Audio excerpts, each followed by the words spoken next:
ബസിൽ വെച്ച് ലൈംഗിക അതിക്രമം നടത്തിയെന്ന ആരോപണം നേരിട്ട യുവാവ് ജീവനൊടുക്കി.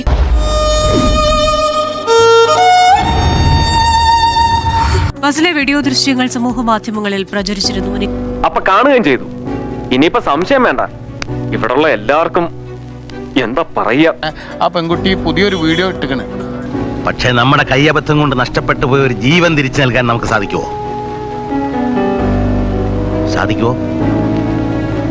ആ വീഡിയോ ഇട്ടിട്ട് അവളെന്നെ സ്വയം പറയാണ്, പറയാം, നെറികെട്ടവർക്ക് എന്ത് വേണമെങ്കിലും പറയാം, ഞാൻ നിരപരാധിയാണ്.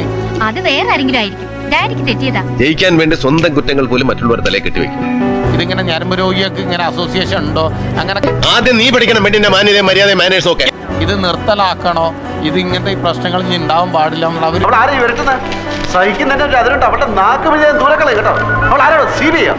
ഇത്രയും യാത്ര ചെയ്യുന്ന ആളാണെങ്കിൽ നേരത്തെ ഇത്തരം സ്വഭാവക്കാരാണെങ്കിൽ നേരത്തെ മാത്രം പരാതികൾ ഉണ്ടാവണം. ആർക്കും ദീപകിനെ പറ്റി അങ്ങനെ ഒരു അഭിപ്രായമില്ല.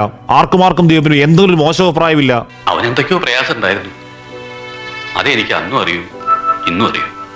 അപ്പോൾ അതിന് മുന്നേ ഞാൻ അവരോട് പറഞ്ഞിട്ടുള്ളൂ, കഴിഞ്ഞ ആഴ്ച ഇതേമാതിരി ഒരു മധ്യവയസ്കൻ്റെ ഒരു പെൺകുട്ടി ഒരു ബസ് എന്നുള്ള വീഡിയോ കാണാനിടയായി. ഇപ്പോൾ അതേമാതിരി തന്നെ അതിപ്പോൾ ചില പെൺകുട്ടിയൊക്കെ ഇപ്പോൾ ഒരു അസുഖം അയക്കുന്നത്. ഇപ്പോൾ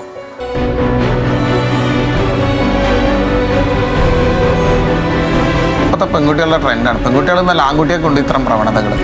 എടീ, വേലി ചാടിയ പശു കോലുകൊണ്ട് ചാവുന്നൊരു ചൊല്ലുണ്ട്, നീ ഓർമ്മയിൽ വെച്ചോ.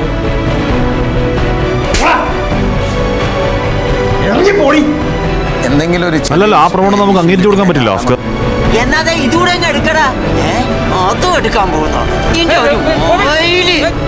എന്ന് പറഞ്ഞാൽ ഇതുപോലെ മനുഷ്യന്മാരുടെ ജീവൻ എടുക്കുന്ന ട്രെൻഡ് ആണെങ്കിലും എന്ത് റീച്ച് ആണെങ്കിലും ലൈക്ക് ആണെങ്കിലും നമുക്ക് അംഗീകരിച്ചു കൊടുക്കാൻ പറ്റില്ല.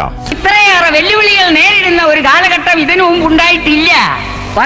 അപ്പൊ പുരിയില്ല, ഇപ്പൊ പുരിയത്.